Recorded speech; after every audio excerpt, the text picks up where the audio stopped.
Hola, buenos días. Buenos días y bienvenidos a conversaciones, un formato de actividad del Club Cámara, en el que pedimos a un socio del club, en este caso José Ángel Goyeneche, de Landa, gerente de Landa. Gracias, José Ángel, bienvenido. Le pedimos a un socio del club, que nos presente a un directivo, un empresario interesante con el que compartan algún tema de interés en común para que conversen durante un rato delante de nuestras cámaras para que tengamos la oportunidad de conocerlos mejor y de conocer el tema y el sector en el que operan. En el día de hoy, José Ángel ha elegido de invitado Juanjo Vera, gracias por estar aquí, gerente de Montepino, para hablar de sector inmobiliario y de logística. Sin más, José Ángel, citar que el formato este es posible gracias al apoyo, al patrocinio de Itesal. Y ya con esto, José Ángel, te cedo el control de la sesión. Gracias. Gracias, Ramón. Gracias a la Cámara y a este formato por permitirnos dar a comunicar a algún empresario de relieve y además con mucha actualidad, una operación corporativa que se acaba de realizar y que comentaremos. Y también, pues, por supuesto, a Itesal por su patrocinio. Yo, en lo que nos une, hablando un poco de nuestra vida personal, nos une que somos oriundos los dos de Tarazona y eso es un lobby como cualquier tiene con sus paisanos. Y tengo 3 anécdotas que contar sobre ese asunto. Uno, que cuando yo era pequeño, una tía de Juanjo trabajaba con mi padre, que mi padre era farmacéutico en Tarazona y luego se fue a vivir fuera. 2, un poco más macabra o negra, que es que tenemos los nichos en el cementerio contiguos y cuando hay que ir por algún evento desgraciado, pues tenemos la familia Vera y la familia Goyeneche, somos vecinos allí. Y otra tercera que seguro que desconoce Juanjo, y es que mi padre en los años 50 vendió una farmacia en Muchante, en Navarra, él era navarro de origen, y compró una en Tarazona, en la calle Marodán. Y el primer piso que tuvo alquilado, por supuesto, y había poca oferta en esos momentos, estuvo en Montepino. Lo cual infiero que el nombre de Montepino puede venir de eso, ¿no, Juanjo? Sí, efectivamente. Pues es que lo mismo si hubiese sido con La Faceda o con Repolo o con Samanes, ¿no? Pero tocó en Montepino, que es un área de Tarazona como que probablemente muchos desconozcan. Y sin más, yo quería entrar en el tajo. Lo que nos une ahora es que yo estoy en el sector inmobiliario como intermediario y ellos están como empresarios, como promotores y como gestores de plataformas logísticas, ¿no? Y ha habido una operación corporativa que casi todo el mundo conocerá y de la que hablamos luego, pero yo lo que quiero es que nos expliques un poco, pues, el nacimiento, la trayectoria de Montepino y qué os ha hecho especializaros en logística. Bueno, en primer lugar, muchas gracias a Cámara, al Club Cámara por invitarnos, ¿no? Y a ti, José Ángel, por elegirnos, ¿no? De las 3 historias de Tarazona conocía 2, la tercera, la de que tu padre había vivido en un piso en Montepino, la verdad es que no lo conocía. Efectivamente, Montepino recibe su nombre de esa parte, de ese término dentro del término municipal de Tarazona, ¿no? Es una constante en todas las empresas del grupo familiar que fundó mi padre. Todas las empresas tienen nombre de distintos partidos del término municipal de Tarazona, ¿no? O sea, tenemos Valfondo, hemos tenido El Pradillo, tenemos Montepino. Hemos ido generando empresas siempre un poco por recordar, ¿no?, el origen. Y siempre intentamos que fueran dentro del término municipal donde la familia de mi padre, que fue gente agricultora humilde, tenía sus pequeñas fincas, ¿no? O sea, Montepino se llama Montepino porque la familia de mi abuelo tenía dentro del término de Montepino un pequeño campo, ¿no? El origen del grupo, ¿no? De dónde viene, por qué nos hemos decidido por la logística o qué estamos haciendo. Bueno, pues al final, como casi todo lo que pasa en la vida, son pequeñas decisiones que vas tomando sin una decisión clara, ¿no? Pero que te van orientando y te van llevando, ¿no? O sea, mi padre, que he dicho que es el fundador de la empresa, siempre tuvo vinculación con el mundo de la agricultura, tenía una fábrica de invernaderos, hacía bastantes instalaciones y ya fue un paso como natural, ¿no? Pues de hacer instalaciones agrícolas a poder hacer las primeras naves industriales, ¿no? Primeras naves industriales que hicimos al principio de los 2000 en los polígonos de Zaragoza, pues en Alcalde Caballero, en Cogullada, en Empresarium, Ciudad del Transporte. Fuimos haciendo pues pequeñas operaciones, ¿no? Operaciones, digamos, de lo que podríamos llamar una actividad inmobiliaria estándar. Compro un solar, lo desarrollo, vendo las naves. Da igual vender naves que pisos, ¿no? Al final es una operación relativamente similar.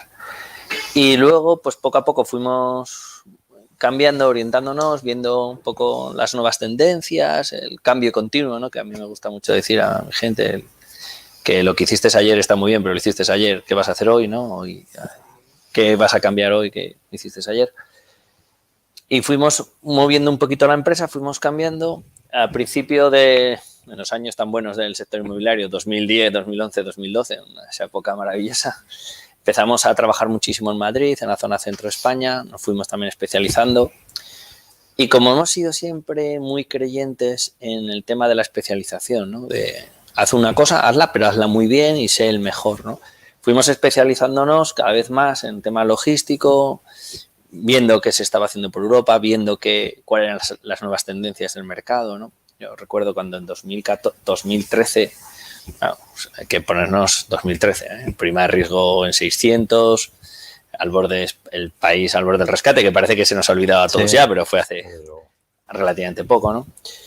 Empezamos a hablar de la gran logística, del cambio logístico que se está produciendo en Europa, de la gran distribución, de las plataformas de XXL, todo este tipo de circunstancias, pues parecía un poco locura, ¿no? Parecía que eso en España, pues el e-commerce no había acabado de despegar, que iba a costar entrar, ¿no?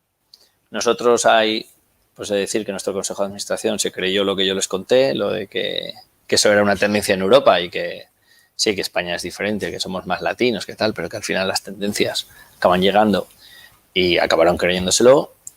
Y empezamos a apostar decididamente por convertirnos en un desarrollador logístico muy especializado, ¿no?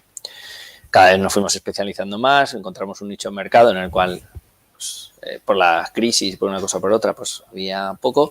Y ya en 2017 hicimos un siguiente cambio que fue pasar de un mero promotor inmobiliario o un desarrollador inmobiliario tradicional a integrar la gestión de capital institucional. Entonces, en 2017 hicimos una primera operación corporativa en la cual entraron a participar con nosotros 23 planes de pensiones y fondos de inversión, todos extranjeros, capital americano, asiático, inglés, alemán, 23 planes de pensiones, y convertir lo que podía ser una actividad inmobiliaria tradicional de compro y vendo en una gestión de capital institucional con vocación de permanencia a largo plazo y buscando la recurrencia en las rentas, ¿no? Eso en un momento en el que surgía el gran mercado derivado del e-commerce y la nueva paradigma de la logística y la distribución, pues nos permitió crecer muy rápido, muy rápido, muy rápido. Y como has dicho, pues hace unas semanas se anunció la segunda operación corporativa donde estos fondos de pensiones extranjeros han salido y estamos súper contentos y muy orgullosos de que el capital que ha sustituido a estos 23 planes de pensiones extranjeros sea 100% capital español, ¿no? Entonces, se ha creado un vehículo de inversión que gestiona Bankinter. Pero antes de entrar a fondo en la operación, que me gustaría que la detallaras bien, ¿cómo consigue una empresa de Zaragoza, además, que hay que ser orgulloso, ¿no? Ser como, o sea, ¿cómo alcanza la especialización y la excelencia que haga que sea número uno en España y de los 10 primeros de Europa en su campo? O sea, ¿qué habéis hecho vosotros internamente para llegar a eso? Yo creo, mira, hay una cosa que el otro día comentaba con mi gente. Posiblemente lo primero es creértelo.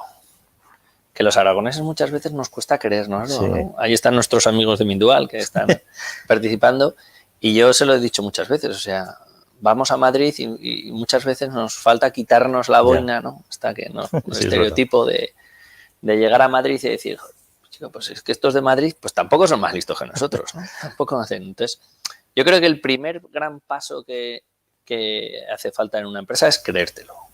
Decir, joder, esto lo puedo hacer yo. Esto lo están haciendo otros, lo puedo hacer yo, ¿no? Eso es lo primero que yo creo que es el primer escalón, ¿no? Que hay que romper. Y luego, pues nosotros no hicimos nada especial, simplemente creer en lo que hacíamos con mucha pasión, mucho esfuerzo, mucho trabajo, dotarte del mejor equipo técnico que puedas, ir fichando cada vez a la mejor gente que vas encontrando. Y sobre todo yo siempre he querido mucho en la especialización, ¿no? Nosotros somos una promotora, gestora de fondos internacionales, pero que solo hacemos logística. No hacemos viviendas, no hacemos centros comerciales, no hacemos logística. ¿Por qué? Porque es lo que sabemos hacer muy bien.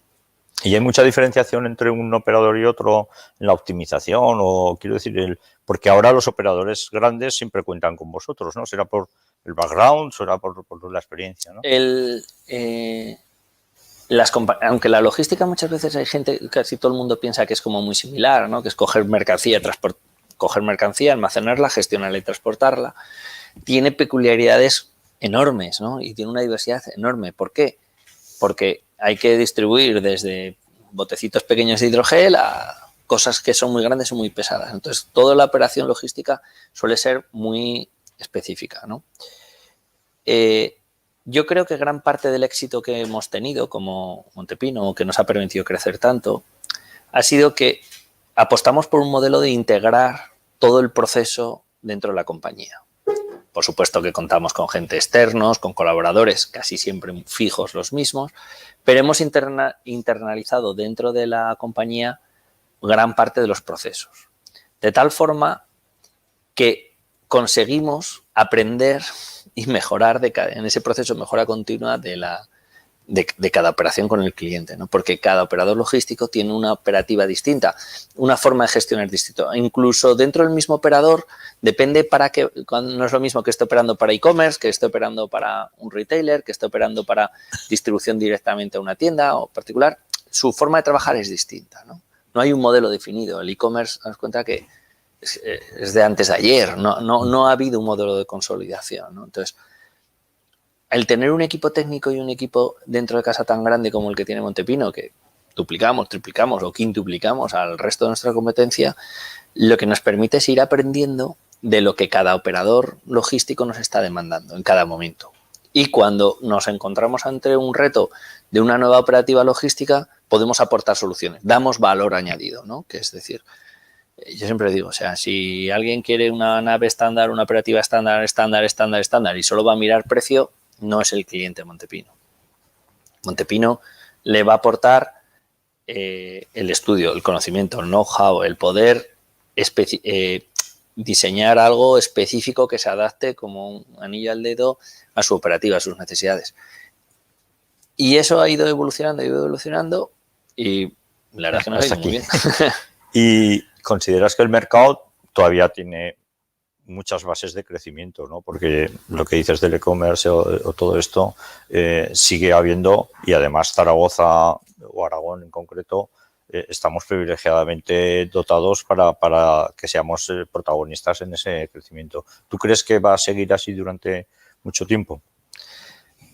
Hombre, seguro que sí, ¿vale? La clave es ver cuánto, ¿no? Seguro que sí, por una sencilla razón. Yo ya os lo he contado, ¿no? Cuando en 2014 yo visito y voy viendo lo que se está haciendo en Centro Europa, en Francia, en Reino Unido, en Estados Unidos, por supuesto, tal, vinculado al e-commerce, y lo empieza a contar, pues mucha gente me decía, eso son locuras, eso en España somos distintos, somos tal. Y eso que me pasaba en 2014 me siguió pasando en el 15, en el 16, en el 17, en el 18, en el 19 y en el 19 y en el 20 hasta febrero, que yo me he pegado sesiones hablando con comités de riesgos de bancos, con inversores internacionales. Los inversores internacionales no, porque lo tienen clarísimo, ¿no? Han visto lo que pasa por el mundo, ¿no?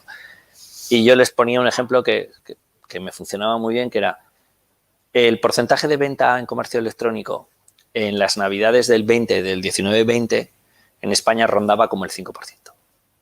Apenas estábamos ahí, ¿vale? De lo que es ya de compra-venta de cosas. En todos los países había una gráfica que creo que es de Deloitte muy buena, en la cual tú veías como la curva, cuando llegaba al 5% de venta, se disparaba. Y te explicaban que en el momento que cruzabas el umbral del 5%, es en el momento en el que la gente ya no tiene miedo a meter su tarjeta en Internet para pagar, ya se ha acostumbrado a usar el Amazon y que las mercancías llegan, ¿no? Me acuerdo al principio, ¿no? Que la gente tenía miedo de meter la tarjeta, ¿no? Si me van a duplicar, pues, o no me llegará, pues las cosas llegan. Entonces, cuando ya se supera ese 5%, se dispara. Y tenían una gráfica que a mí me encantaba, en la cual tú ibas viendo todos los países. Y entonces, la gráfica era siempre la misma, solamente estaba decalada en los años, ¿no? Temporalmente. Bueno, pues España alcanzaba ese 5% en enero del 20. La media europea en el 17. Yo siempre les decía, hombre, la media europea está en el 17. Los países nórdicos en el 30. Ven, te compro el argumento de que somos hispanos, latinos, nos gusta salir, hablar con la gente, pasear.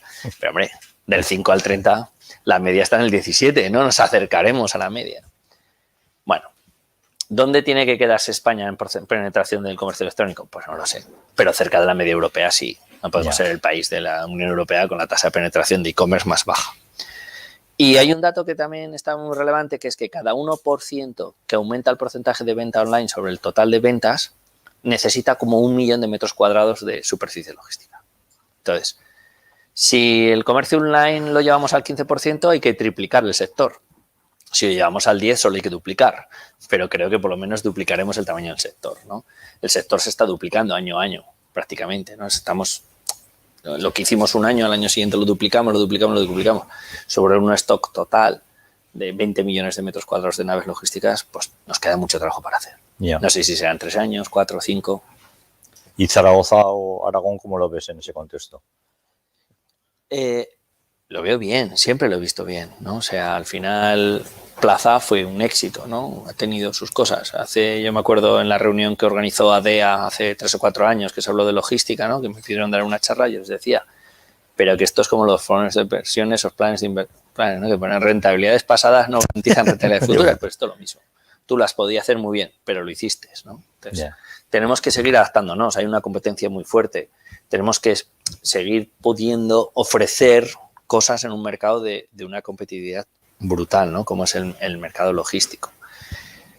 El mercado logístico y sobre todo lo que está vinculado al e-commerce tiene varias peculiaridades que muchas veces cuesta entender. Hablo de una cosa que me pasó a mí. Quería comprarme un libro para leer, había acabado el que estaba leyendo, quería comprarme un libro, lo miré en una página web, me lo entregaban dentro de 3 días. Me pareció una locura y lo compré en otra que me lo entregaban al día siguiente por la mañana. Después de hacer aquello, yo mismo reflexioné y dije, ¿de verdad lo necesitaba? No podía esperarme 3 días. Pero bueno, la cosa es que lo hice. Esa necesidad que se está transmitiendo al cliente, esa inmediatez, eso lo quiero para mañana, no lo quiero dentro de 3 días, lo quiero para mañana, se está trasladando a todo el proceso vinculado con el e-commerce y la logística. Entonces, cuando un operador logístico, cuando un cliente final, una empresa, ¿no?, que quiere potenciar su página web o que está vendiendo mucho en su página web y necesita un nuevo edificio, lo necesita para mañana, necesita para pasado, con tasas de crecimiento de 20%, 25% que tienen algunas, ¿no? Hemos visto, hace poco publicó Inditex sus datos y su crecimiento online era del 40 o del 50%, ¿no?, anual. Bueno, o sea, era una auténtica locura. Entonces, cuando una de estas empresas te llama y te dice necesito una nave logística, una plataforma logística para hacer mi e-commerce, lo quiero para mañana, lo quiero para pasado, lo quiero para dentro de 7 meses, de 8, de 9. Nosotros estamos haciendo proyectos que de la primera conversación con el cliente a que mete la mercancía transcurre menos de 1 año. Entonces, cuando pasa eso y tú al cliente le dices que en un municipio necesitas 6 meses para conseguir una licencia de obras, no puede ser. O cuando le dices que una autorización administrativa de industria va a tardar 6 meses para legalizar su centro de transformación y que no tiene luz, es difícil de entender, ¿no? Entonces, ahí compiten, ¿no?, las ahí organizaciones. compiten las administraciones, compiten las ciudades y hay una competencia muy fuerte en ese sentido, ¿no? Entonces, Aragón, plaza, necesitamos infraestructuras, ¿no? Están con las ampliaciones de plaza, se está ampliando plaza, aunque parezca mentira, no hay sitio ya en plaza para nuevas instalaciones. No solo Aragonés Plaza, yo creo que está muy bien plaza, pero debería haber otras actuaciones, ¿no? Dentro del propio término municipal de Zaragoza posiblemente, pero hay otras ubicaciones donde se podrían trabajar con logística muy bien. Y Aragón tiene una posición muy buena. Para un primer momento nos quedamos un poco fuera cuando, si tú quieres tener solo un almacén, un único almacén, posiblemente pues buscas más una posición más central, ¿no? Si una vez pasado ese primer momento en el que solo quieres un almacén y ya tienes que empezar a deslocalizarte un poquito para poder abastecer, para poder entregar al día siguiente o en el propio día, y ahí es donde Aragón cobra, ¿no?, su posición, un protagonismo muy importante. ¿Y crees que, por ejemplo, los locales que están tan denostados, ¿no?, y en los barrios, que con lo de la última milla, ¿no?, que se puedan haber un poco de revitalización, porque también estos operadores a veces necesitan tener almacenes muy cerca de la entrega? ¿Es cada vez más frecuente este tema de la última milla, de tener locales? Sí y no. Sí, y la segunda pregunta es ¿cuándo? Sí, seguro. ¿Cuándo? Es lo que no te puedo decir. ¿Por qué? Y ahora argumento el por qué esa diferencia.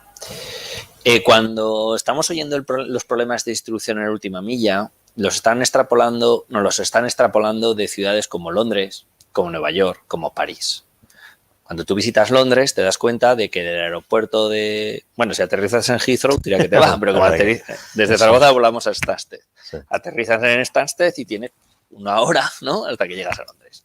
Eso mismo pasa con la distribución logística en Londres. Entonces, claro, ¿ellos qué necesitan? Necesitan entrar dentro de Londres. Ahí es donde zonas secundarias, locales, antiguas fábricas, antiguos pabellones se están reconvirtiendo en logística. Extrapolar eso a España, o por ejemplo singularmente a Zaragoza, es más difícil. ¿Por qué? Porque tú tienes el polígono de Alcalde Caballero dentro de la ciudad, tienes Cogullada dentro de la ciudad. O sea, tú puedes repartir en bici desde Cogullada. Entonces, tú puedes sacar repartidores en bicicleta desde Cogullada, vamos, perfectamente, está rodeado de viviendas, ¿no? La margen izquierda, sin ningún problema.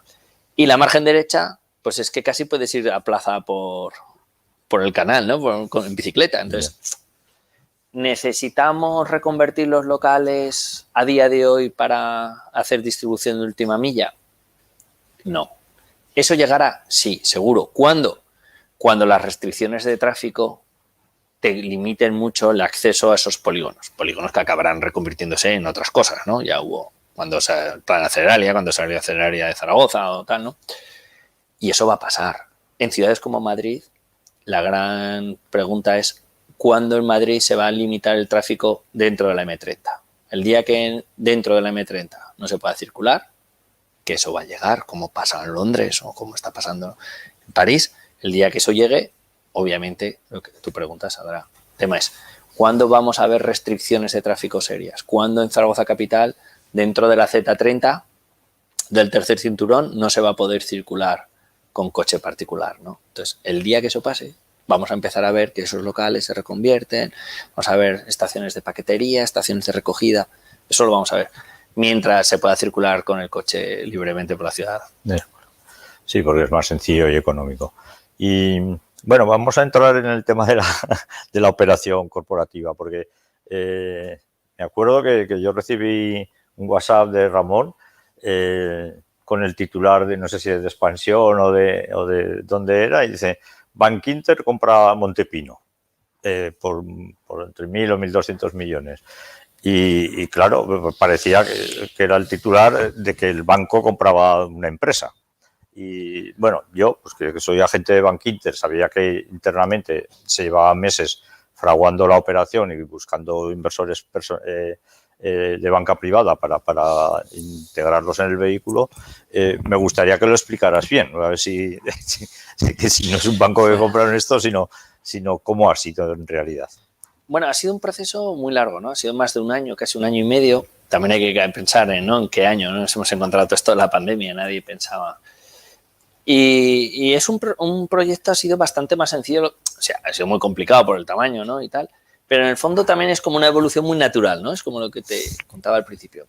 Poco a poco va saliendo, ¿no? Nosotros, lo que explicaba antes, teníamos 23 planes de pensiones y fondos de inversión que estaban aglutinados a través de un fondo de fondos, ¿no? Un gestor de capital, que era a través de CBRE GI en Londres, en la oficina de Londres, que aglutinaba esos 23 fondos, ¿no? Entonces, cuando esta gente entró en 2017, teníamos un plan de crecimiento que rondaba los 300 millones de euros en los próximos entre 3 y 5 años.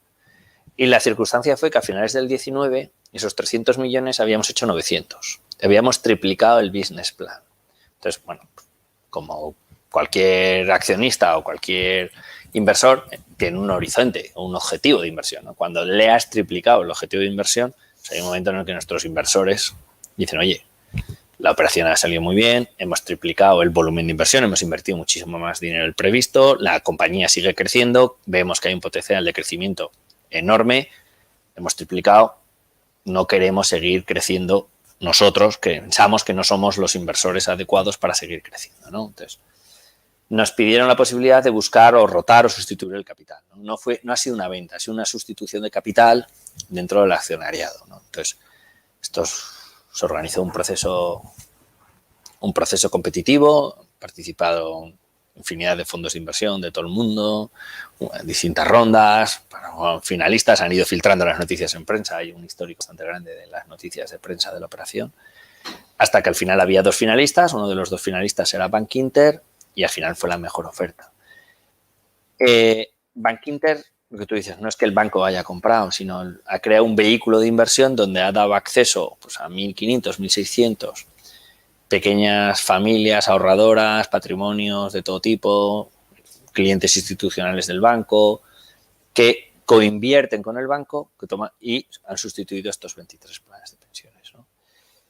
Y para nosotros era la mejor opción por muchos motivos, pero uno de los para mí que era muy importante es que era 100% capital español, ¿no? Entonces decía, joder, hemos generado mucha riqueza, estamos generando mucho patrimonio, estamos generando valor añadido y que se quede en España, pues siempre nos apetecía más, ¿no? que fuera capital internacional, que el capital internacional pues se trabaja súper bien, aprendes mucho con trabajar con capital internacional, aprendes otras cosas, otra forma de ver el mundo, pero bueno, que ese capital internacional se sustituyera por capital nacional nos parecía súper interesante, porque cuando arrancó el proceso pasa un poco lo mismo, nadie creyó que hubiera capital suficiente. España que quisiera entrar en una operación tan grande, ¿no? Y cuando Bankinter la presentó, pues te voy a decir que al principio hubo mucha gente que dudaba, ¿no? Decía, oye, esto es los extranjeros y tuvimos, pues, el otro finalista era capital canadiense. No, esto los canadienses, los suizos, los alemanes, pues al final llegó unos españoles y hicieron lo que mucha gente no. Y es un poco lo que te decía, ¿no? Que a veces hay que quitarse esa visión y decir, oye, que está muy bien que aquí invierta dinero los canadienses, maravilloso, está muy bien, ¿no? Que venga inversión extranjera, pero joder, que también hay capital español con ganas de invertir, de hacer logística, de desarrollar. Sí, la verdad es que el know-how también de Bankinter con los vehículos de inversiones tiene un track record bueno en otras áreas, en hoteles, en residencias infantiles, en residencias estudiantes, eólicas, renovables, tienen varios vehículos y les van muy bien con todos. Y yo creo que eso les ha hecho tener ya la masa crítica suficiente como para esto. Entonces, la perspectiva seguirá siendo crecer. La perspectiva es seguir creciendo. Hemos preparado un business plan con ellos para los próximos 10 años, donde se va a seguir creciendo, seguir desarrollando logística, poniendo el foco en España, ¿no? Y Portugal, bueno, lo que es Iberia. Y la idea es crecer y seguir creciendo. Por lo menos los próximos 3-4 años, lo que hemos comentado antes. ¿Y salir fuera? ¿Os habéis planteado? Salir fuera yo creo que va a ser también un poco un proceso natural, ¿no? O sea, no tenemos un plan para el año que viene, ni para dentro de 2, ni para dentro de 3. No hay nada establecido, pero yo creo que poco a poco acabará siendo un problema, un proceso porque un cliente demandará algo en Milán, por ejemplo, y bueno, iremos y se lo haremos, ¿no? Claro. Si alguno de nuestros clientes recurrentes nos pedirá algo en Milán, pues iremos y se lo haremos. Ya, pues ahí empezaremos. Ya. Y en la posición de España con respecto a Europa, la ves, como has dicho antes, ¿no? Que es convergente en los modelos de negocio y en el desarrollo, ¿no? Quiero decir que al final también los operadores extranjeros pueden venir aquí de la mano de clientes. Sí, al final la globalización ha llegado a todo. Claro. ¿No? Entonces, antes de la crisis y antes de todo este proceso tan intensivo de globalización, en España había multitud de operadores logísticos pequeños de ámbito nacional, tal. Si analizas el mercado en los últimos años, ha habido como un proceso de concentración muy importante, parecido a lo que ha pasado en banca o parecido a lo que ha pasado en casi todos los órdenes, ¿no? Entonces, ha habido un proceso de consolidación donde pues empresas extranjeras han comprado empresas españolas, que luego han fusionado con otras, han ido creciendo, entonces ha ido reduciendo el número a cambio de operadores cada vez más grandes, más profesionalizados, más homogenizados, porque vivimos en un mundo global. Entonces, cuando una marca de ropa almacena y distribuye ropa en todo el mundo, quiere que su almacén de ropa de Estados Unidos, el de Polonia, el de España y el del Reino Unido, en la medida de lo posible, sea lo más similar, porque su sistema de gestión del stock es el mismo, porque su póliza de seguros va a ser la misma, porque muchas cosas que hacen que cada vez sea como más nivel global, ¿no? Más homogeneizado. Entonces, todo esto está haciendo un proceso de concentración grande, una concentración en menor número y más profesionalizado y una estandarización muy grande a nivel europeo. ¿Crees que podría beneficiar a la España vaciada? Quiero decir que, por ejemplo, el aeropuerto de Teruel se ha especializado en una cosa que yo creo que es ahora el líder mundial, ¿no? Y eso genera puestos de trabajo. ¿Tú crees que también en el tema logístico, buscando ubicaciones que estén bien situadas, podrían beneficiar no tanto a las capitales como Zaragoza? ¿O? Sí, claro, o sea, eso es así. O sea, mira, hay varios ejemplos en la geografía para los que no están muy metidos en el mundo logístico, pues le pueden sonar un poco raro, ¿no? Cuando tú vas en coche a Madrid, antes de bajar a Guadalajara, a mano derecha, hay un pueblo que se llama Torija, ¿no? Sí, un nombre muy parecido, Torija. Cuando en Torija se instaló el almacén del Leroy Merlin, el almacén central para la península ibérica del Leroy Merlin, que ahora debe tener como 120.000, 130.000 metros cuadrados, trabajaba más gente en el almacén que habitantes tenía el municipio. Si miras su curva de población, se ha multiplicado por 6 o por 7. Ahora mismo ya no está solo Leroy Merlin, está un montón de operadores logísticos grandes. Nosotros tenemos una obra bastante grande allá y se ha multiplicado por 10 la población en los últimos 20 años. ¿Vale? Si tú te coges el municipio de Illescas, pues ha pasado parecido. Tú te coges Marchamalo, que es un municipio que se escindió de Guadalajara capital hace 20 años, una pedanía. Nosotros tenemos 500.000 de naves construidas de plataformas logísticas en un municipio que es Marchamalo, o sea, y ha multiplicado su población en los últimos 4 o 5 años, ¿no? Por 2. Por supuesto que eso es. El tema de la logística, que yo muchas veces en algún foro he discutido también con los políticos, es que la logística es muy testaruda, tiene la cabeza muy dura. Y tú solo puedes tener operaciones logísticas si hay infraestructuras logísticas. Y si tú estás en los corredores. Europa tiene 2 corredores básicos. Tú en España tienes un corredor de mercancías que entra por Algeciras, hace el arco mediterráneo, entra por la frontera de Francia y lleva ya hacia Centro Europa.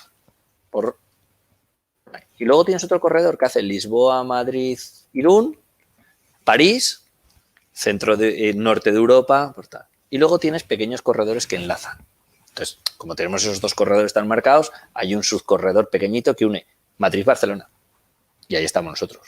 Yeah. Y ahora están haciendo otro que es el Valencia, Teruel, Zaragoza, Irún, que lo que hace es juntarte 2 corredores principales, ¿no? Entonces, si tú quieres hacer logística, o estás en esos corredores, o no puedes hacer logística. Tú no puedes decir, voy a hacer una plataforma logística de no sé cuántos millones de metros cuadrados y no se puede llegar en coche, no hay camiones, no hay infraestructura, no hay ADSL. ¿Y qué me comentas de los recursos humanos? ¿Crees que la Universidad de Zaragoza o la ciudad dota de formación o de experiencias que os permitan coger talento directamente o hay que acudir fuera también? Bueno, es una pregunta difícil.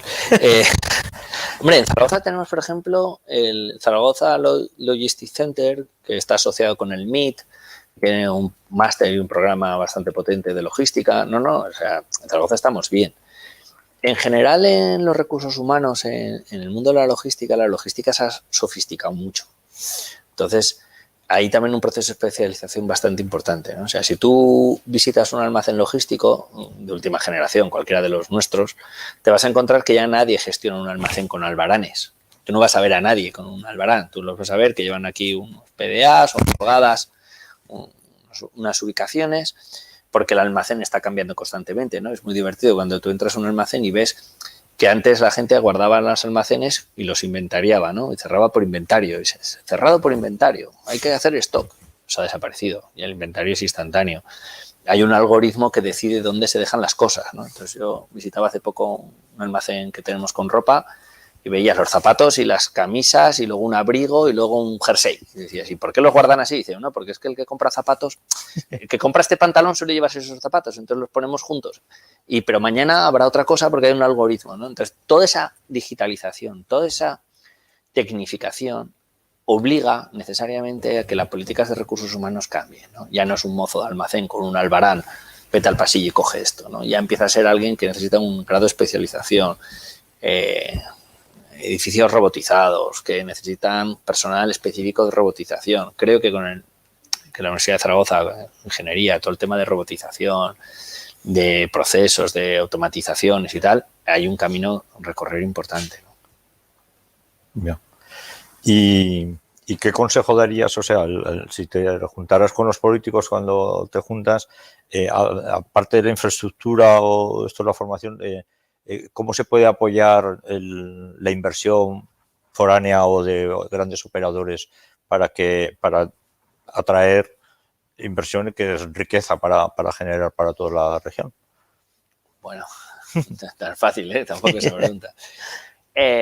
No sabría qué decirte. O sea, para mí, creo que cuando tú quieres captar una operación logística grande, que nosotros hemos trabajado en alguna de ellas en los últimos años, casi siempre las palancas importantes que acaban decidiendo suelen ser seguridad jurídica, seguridad, estabilidad. En eso en Aragón ha habido rotación en los gobiernos, ¿no? Hemos pasado de gobiernos del PSOE, del PP, del PAR, tal, pero siempre hemos tenido como una ruta bastante clara de región. Eso es un más, ¿no? Que tenemos, que siempre ha habido mucha estabilidad, que no ha habido nunca problemas, ¿no? Pero lo que sí que están demandando es la agilidad, la simplificación de la burocracia, la agilidad en la tramitación de sus expedientes. Básicamente no piden más que eso, ¿no? O sea, que me gusta mucho escuchar a Carlos Rodríguez Brown, que es un economista, siempre dice, ¿no? A pesar del gobierno, ¿no? Estoy bien a pesar del gobierno. O sea, al final, muchas veces las instituciones tienen que apoyar, pero sobre todo lo que no tienen es que generar problemas donde no los hay, ¿no? Y eso es, muchas veces simplemente es eso, ¿no? Muy bien. Y una última, así una pregunta más personal. Como sé que vas bastante a Andalucía y tenéis ahí, ¿cómo ves comparativamente la vida? Desde el punto de vista laboral o lúdico, ¿te cambiarías allí a vivir o estás...? Pues depende, ¿no? Cuando llevamos muchos días con cierzo, sí. Zaragoza es una ciudad muy cómoda para vivir, ¿no? O sea, que nosotros tenemos un porcentaje de actividad muy grande en Madrid y viajo constantemente a Madrid, pues el AVE nos ha venido súper bien, ¿no? O sea, no hay más que ver el AVE, ¿no? La gente que todos los días vamos, venimos, ya nos saludamos en los andenes, ¿no? Porque más o menos estamos bien y nos movemos mucho. Está claro que el clima, ¿no? Cuando en invierno tenemos niebla o cuando en invierno tenemos muchos días de cierzo, ¿no? Y estás cogiendo el AVE y oyes que hay a la misma hora el AVE de Málaga, pues muchas veces sí que dices, joder, Málaga está mejor, 10 grados más, ¿verdad? 10 grados más. Pero quitado por eso, la verdad es que Zaragoza es una ciudad muy, muy cómoda para vivir, ¿no? Tienes todos los servicios, tienes todas las soluciones, es cómoda, es manejable, es muy... No en vano salió la segunda en el ranking hace poco en esta.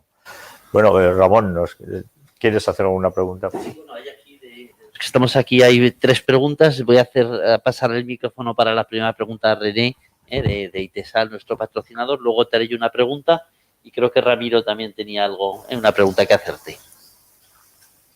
Gracias, Ramón. me ha llamado la atención cuando decías que hoy los almacenes, como director comercial de Itesal, que además uno de nuestros productos de gama son productos de arquitectura, perfiles de aluminio a 6,5 metros, 6 metros y medio, y tenemos un almacén regulador pues con unas 2.000 toneladas aproximadamente de aluminio como pulmón, ¿no? Para poder dar un buen servicio. Y cuando te oía decir eso de que ahora los almacenes no necesitan inventario, estoy por ponerte un reto, pero bueno. Pero bueno, entiendo que nuestro producto tiene sus particularidades y no tiene nada que ver con el tipo de modelos de negocio que comentabas antes. A mí me ha llamado la atención una cosa que comentabas, y era que por cada 1% que crecía el mercado electrónico se generaban necesidades de 1 millón de metros cuadrados de superficie de distribución. Si lo he entendido bien, creo que era así, ¿verdad? Teniendo en cuenta esa métrica, ¿cuándo calculas tú que se alcanzaría un grado de madurez en el mercado nacional, en el mercado de España, que se alcanzaría un momento de madurez en el cual, bueno, pues empezaría ya el modelo de negocio a sufrir tensiones, pues por competencia en un mercado maduro, bueno, pues que ya tiene una tendencia a crecer ya más reducida, ¿verdad? Por lo que quería decir con lo de los stocks es que como ahora con un sistema informático puedes llevar un control de qué entra, qué sale constante, ¿no? Y referenciado, pues ha simplificado mucho la gestión del stock, ¿no?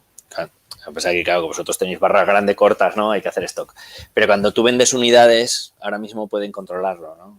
Yo hace poco visitaba uno de nuestros activos que ha llegado a sacar 530.000 unidades día de uno de los almacenes, ¿no? Con 7 millones de stock fijo. O sea, que quiere decir que el stock pues, tienen 20 días, ¿no? Básicamente, de stock. Claro, eso no se puede hacer con inventario, ¿no? O sea, o es un sistema informático que cada segundo sabe lo que tiene el almacén, no es imposible pedir, ¿no? Es un poco que voy. ¿Cuándo se alcanzará ese modelo? ¿Por qué decimos que se necesita 1 millón de metros cuadrados por el comercio electrónico? El comercio electrónico es más intensivo en logística. ¿Por qué es más intensivo en logística? Porque tiene más velocidad, más... para poder abastecer esa demanda tan rápida necesita más estocaje, más capacidad de respuesta logística, ¿no? Que la venta tradicional, que es como una venta más lenta, ¿no? más pausada. Por eso necesita más logística. ¿Cuándo se alcanzará ese punto de equilibrio? Pues no lo sé, ¿no? O sea, si tuviera una bola de cristal, pues acertaría la quiniela, ¿no? Y todo eso. Yo creo que los próximos 3 o 4 años todavía nos queda mucho camino de madurar, ¿no? En Estados Unidos, en la zona de California, ¿no? Que han sido un poquito los que más avanzados han estado con el e-commerce, se les ha estabilizado, quitado pandemia, ¿no? O sea, quitemos el COVID de nuestra vida. Lo que pasa es que, claro, tenemos un momento en el que el COVID también nos está distorsionando un poco todo, ¿no? En Estados Unidos, en San Francisco, antes del COVID, habían llegado a un punto en el que consideraban que el 35% de comercio, que el comercio electrónico no rompía la barrera del 30-35% del total de las ventas, ¿vale? O sea, el comercio electrónico nunca va a suponer el 100% de las ventas.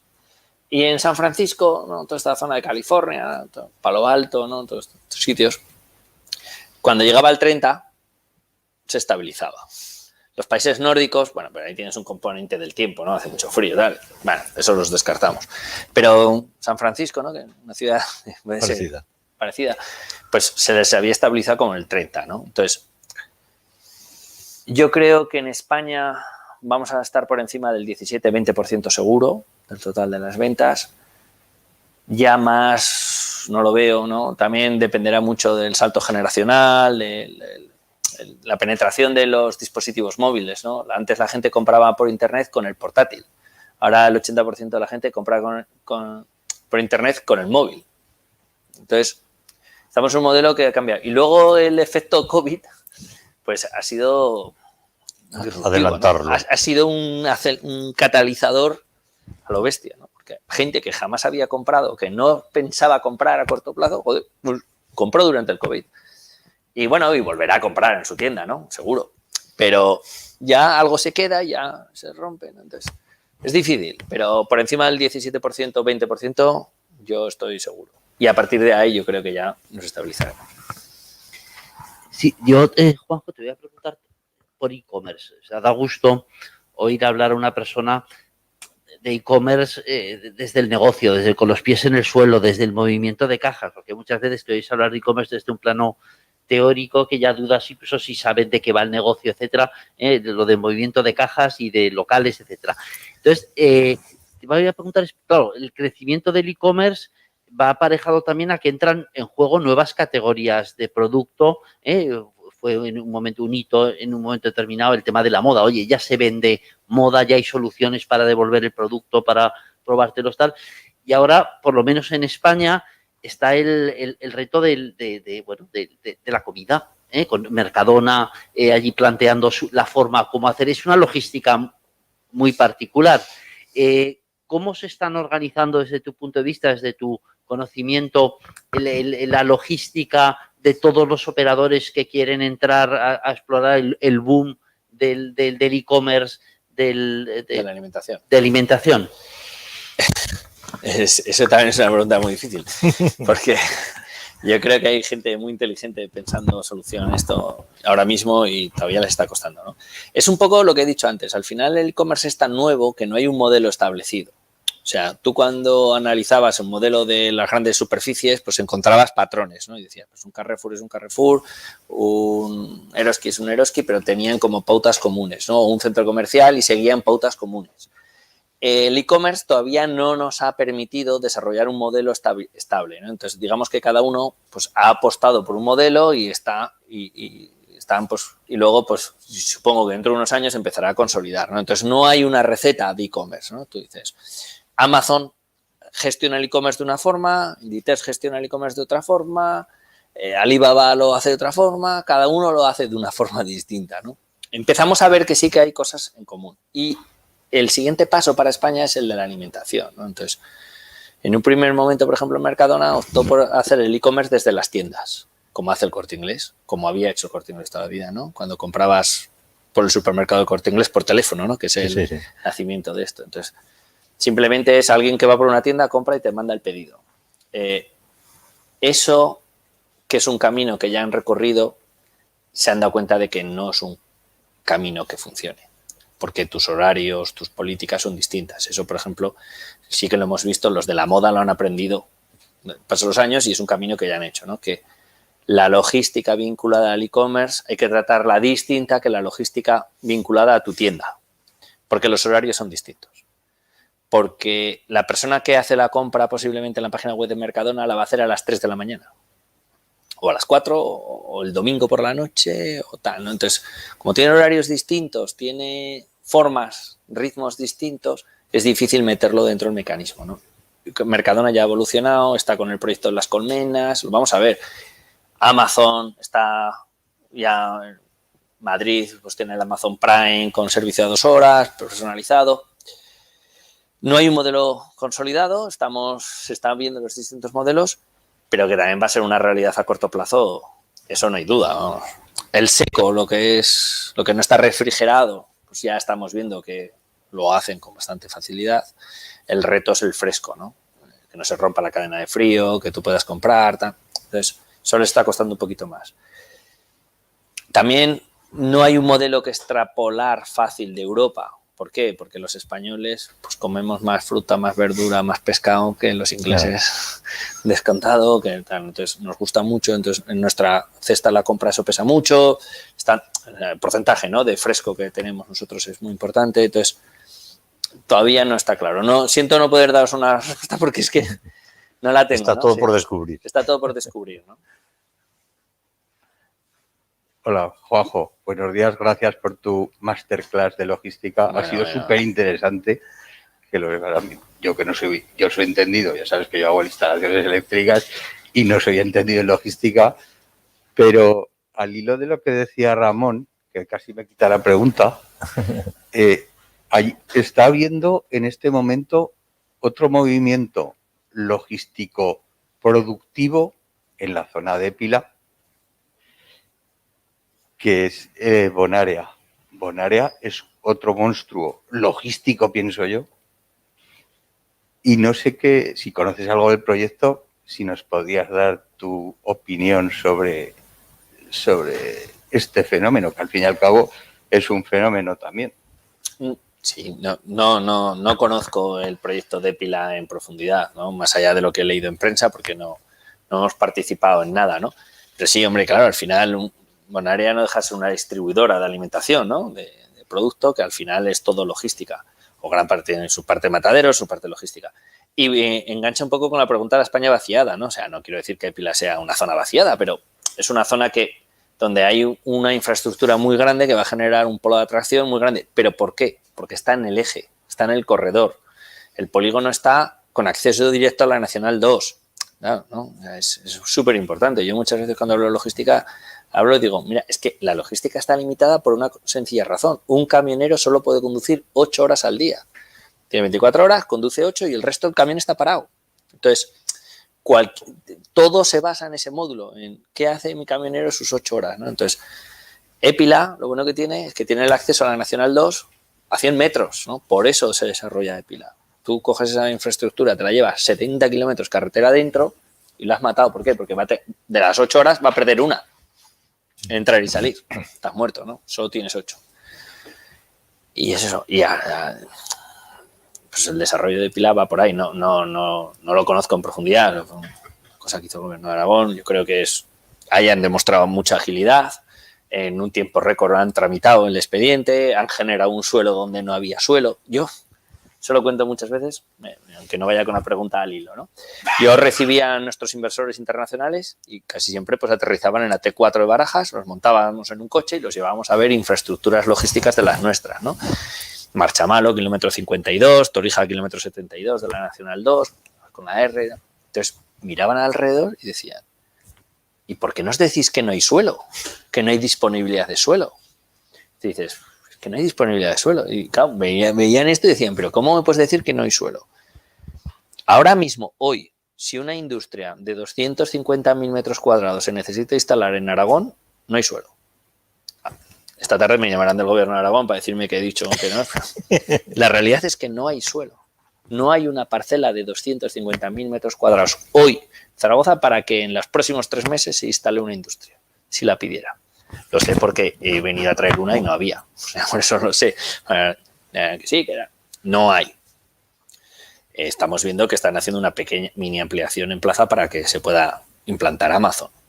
Porque no había sitio donde implantar Amazon. Entonces, Bonaria no cabía en ningún lado. Lo han instalado en Epila generando un suelo de la nada en un tiempo récord. Eso es lo que tiene que hacer la administración, ser capaz en la litera se habla ahora de que están haciendo también 100.000 metros, ¿no? Pero claro, pero es que 100.000 metros en los volúmenes de gran logística es poco. Es muy poco. Yeah. Entonces, eso sí.